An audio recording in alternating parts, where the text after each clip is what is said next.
Alright, hey you beautiful big heads, your boy Zatcho, and welcome back to some more ZZZ. I know I'm a little bit late on this, but we are going over the characters kits and version 1.6 in general, but more so the characters kits right off the bat, because they seem so stupid, and I love it, okay? So we're just going to hop right on into it with Soldier O-Anby, who has access to the new Aftershock damage, and yeah, she does a lot of Aftershock damage, who would have thought?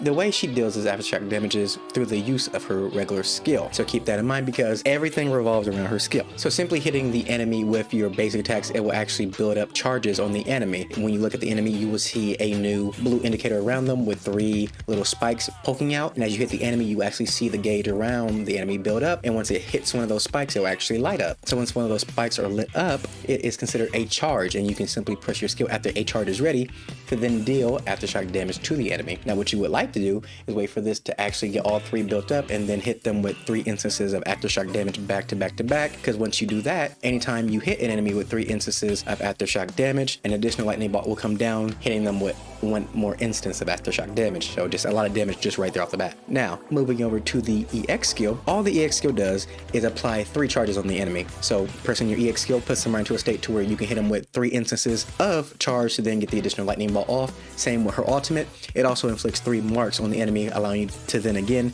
use your skill to apply more aftershock damage and getting the additional lightning bolt. So yeah, literally everything just revolves around you using your skill to just shock the hell out of the enemy. Moving over to some more special things about her, locking onto an enemy with her just literally allows you to do more damage with Amby, which is already stupid. But on top of that, it actually allows your aftershock damage to deal additional crit damage. And if your team has a stun or support agent on the team, Amby's crit rate is increased and your aftershock damage is even further increased.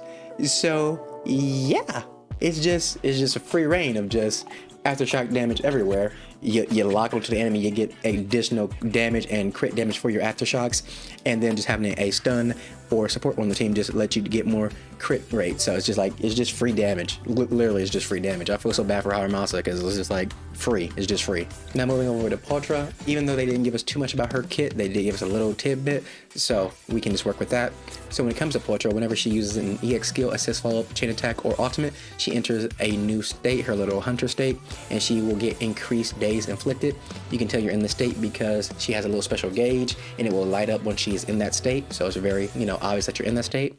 Now, if you switch her out while she's in this hunter state, she will be able to launch follow-up attacks every time an agent uses a skill or EX skill up to 6 times, or until she switched back into the field, and all these follow-up attacks are considered aftershock damage. So yeah, that's literally all they told us. So that's all I can really tell you. But yeah, now moving over to Trigger, who her hand is on that trigger non-stop. She got that trigger finger, she got that itchy finger, boy, because she is letting it rip, and I ain't talking about Beyblade. So when it comes to Trigger, simply holding her big attack puts her in her sniper mode, which will allow her to constantly shoot at the enemy and gain purge. Now while you're in your sniper mode, you can move around to dodge enemies' attacks, and then once you release the basic attack, she will let out a final move, just a big hit, and she will also trigger a quick assist so you can switch into your next ally. Now while she does have purge and she is off field, anytime an ally hits a basic attack, skill, or quick assist on an enemy, she triggers a follow-up attack considered aftershock, consuming 3 points of purge, and this can be triggered once every 3 seconds. And then also while she's off field, if you hit the enemy with an EX skill or an ultimate, she will also trigger another follow-up attack, but this time it will be stronger and it will inflict more days and have a higher interruption rate, consuming 5 purge,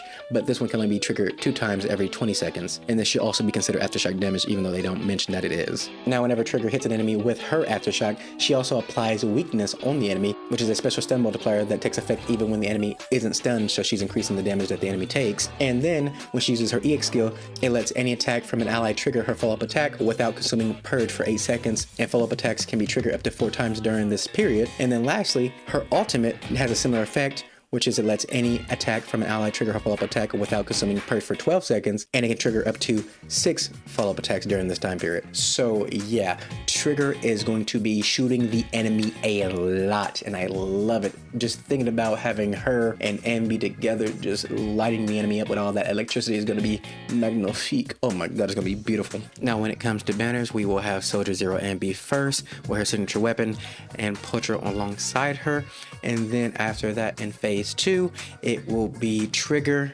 with her signature weapon. And then in the first phase with O-Anby, Bernice and her signature weapon will be coming back. And then in phase 2, Zuyan and her signature weapon will be coming back as well. On top of all the new characters we also get new disc drive sets. So the first set, Shadow Harmony, the 2-piece set is the damage of aftershock and dash attacks is increased by 15%. And then the 4-piece set is upon hitting an enemy with an aftershock or dash attack. If the damage aligns with the equipper's attribute, the equipper gains 1 stack of buff effect, at most 1 per use of a skill. For each stack, the equipper's attack increases by 4% and crit rate increases by 4%. The effect can stack up to 3 times and last for 15 seconds. Repeated triggers resets the duration. Jesus Christ, that was a mouthful. And then the other set is Faithin's Melody, which is the 2-piece set being Anomaly Mastery plus 8%, and the 4-piece set being when any squad member uses an EX special attack, the equipper's Anomaly Proficiency is increased by 45 for 8 seconds. If the character using the EX skill is not the equipper's ether damage is increased by 25%. So yeah, those are the new sets we are getting. Apart from that, we will be getting new main story, and then we also be getting story for both O-Anby and Trigger. On top of that, when it comes to Trigger's story, she will also be coming with a little special mode that just allows you to do some gun range shooting, so that's pretty cool. There will also be an event where we can get Pulchra for free, so it's going to be a little different with a top-down perspective for combat and a bang boo flying around shooting enemies, so that's going to be pretty interesting. But the main takeaway is we will get at least 1 free copy of Pulchra. Apart from that, the only thing that's really worth mentioning is a Hollow Zero update, which is Dancing on Strings, which is for the Lost Void, which is pretty much a new boss and everything, new buffs and everything that you can get as you go through the Lost Void. And we get to fight the boss Geppetto, who, you know, as the name implies, is a play on, you know, the whole Pinocchio thing, Geppetto, the puppet master, yeah, stuff like that.